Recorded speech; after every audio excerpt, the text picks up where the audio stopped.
Living in 3D, where the focus is on desiring God more, digging deeper into God's Word, and developing a vision for your life. Hi, I'm Reverend Shirley DeMerchant. In this video series called Prayer Helps, I hope to encourage you in your personal prayer life. In the last few videos, I've been sharing about personal answers to prayer. Today I'd like to talk about how God protected me, just briefly, and then to take most of the time talking about how I got to be where I am today, living in New Brunswick. Last fall, I was driving with my mother to Fredericton, New Brunswick from Woodstock on the Trans-Canada Highway, and the day before I had either read in the newspaper or heard on the news that September and October were the months that you were most likely to meet a moose on the highway. Driving 110 kilometers an hour and hitting an animal that could be 1,000 pounds or more is not a good scene.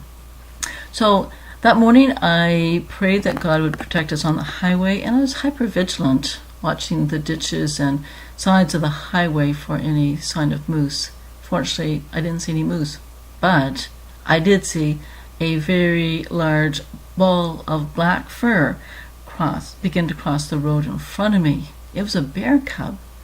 When I jammed on the brakes, I think the cub heard the noise and scampered back where it came from. It shook us up a little bit, but I was really grateful that God had protected us. I wonder how many times God does that He protects us from harm and we're not often aware of it. So God answers prayers so many times that we don't even see. But that time I did give thanks to God because I had prayed particularly for safety. I'd like to spend the rest of the time in this video talking about a prayer request that took longer for God to answer. I'm presently living with my parents who are in their 80s, and that didn't come about suddenly. Actually, that prayer request started many years ago, way back when I was living in South Korea. My sister and I would often talk on the phone, and the subject of my parents and caring for them in the future would come up, and we often wondered, what will we do when one or both of them needs a little more help? Now, my sister has raised a family, and she has grandchildren now, so she has lots of experience caring for people. I don't. And I was the sibling who was the furthest away, but I was also aware that it would probably be much easier for me to make a move than my other siblings. So that has been in the back of my mind for quite some time. Something else that made me grow in my desire to be closer to family was when one of my brothers died of leukemia. He was living in British Columbia and I was in South Korea.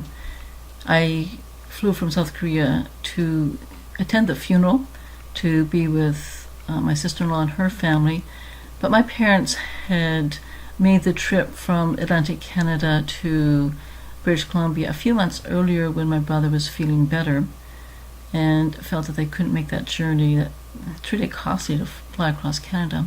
So as the family representative, while we were at the funeral service in British Columbia, at the same time there was a memorial service taking place in my home church back in New Brunswick, so the rest of my family was there. I didn't get to grieve with them, and I think we missed something really important. I became aware that when there are times of loss, it's really important for a family to be together. So I believe that influenced my desire to be available if my parents needed me. In a previous video, I talked about my move from South Korea to Nova Scotia, so I'd like to talk about my move from Nova Scotia to New Brunswick.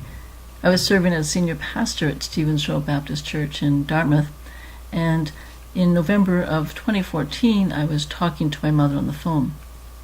She said she'd gotten some bad news from the eye doctor, that her eyesight had deteriorated so much that she shouldn't be driving anymore. I had no idea her eyesight was that bad, but I knew that if my mother could not drive, that would be extremely limiting to her. She was very active back then and is still very active, and even though my father drives, my mother enjoyed doing things that he didn't enjoy doing, and that gave her a lot of freedom to be able to drive herself.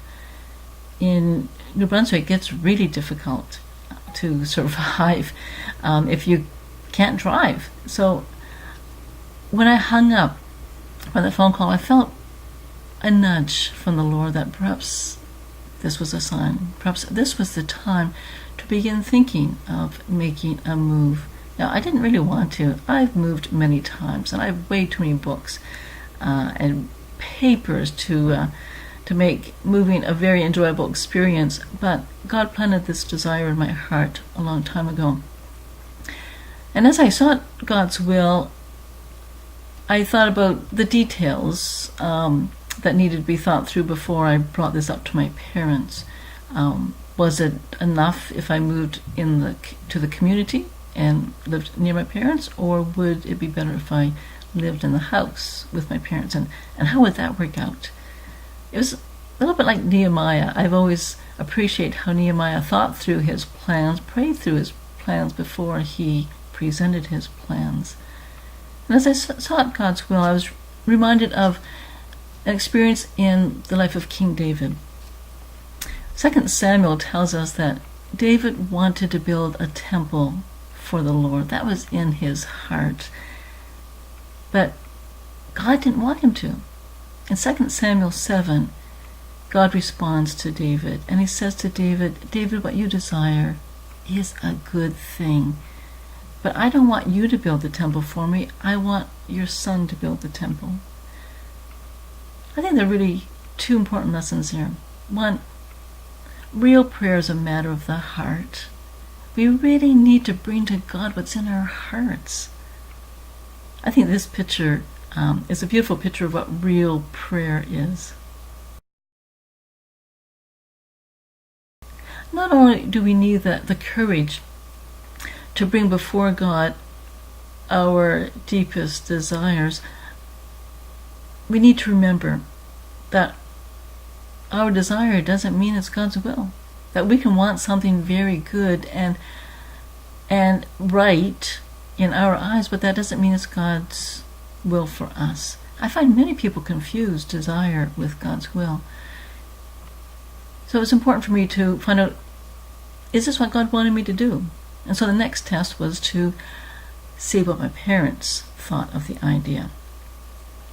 A month later, I was home for Christmas break, and I wanted to bring this matter up to my parents early in our visit, so we would have time to work through the details. When I first brought up the idea of me moving in with them, they were flabbergasted. They hadn't considered such an idea. It came out of the blue, and they were totally unprepared to discuss it right then. So I was glad that we had a few days to talk about it. It's very interesting to watch how my parents process this. They don't like change very much, but every day they had a question, like a really good question, such as, what about my present commitments, like with the Women's Interchurch Council of Canada? How would I manage financially? How much space would I need? What were my expectations? And when we got to the last day that I was here, the question was, when do you think you should move in? I was very impressed that in a week my parents had processed this and we had come to a decision. So we decided that 8 months would give both parties time to mentally prepare for this move, as well as have a bedroom made downstairs and give me time to tell my church, my friends. So I thought God was very gracious that He enabled us to come to that decision in a short time. So I share this with you because I want to encourage you that sometimes it takes years for God to answer prayers. So timing is really, really critical. Also, just because you desire something that is good doesn't mean it's God's will. So be open to God showing you if it's His will or not. In the next video, I'd like to talk about a time when I thought something was God's will and it wasn't. That really kind of threw me off. You might be interested in hearing that because I don't have this down pat. And until then, keep on praying.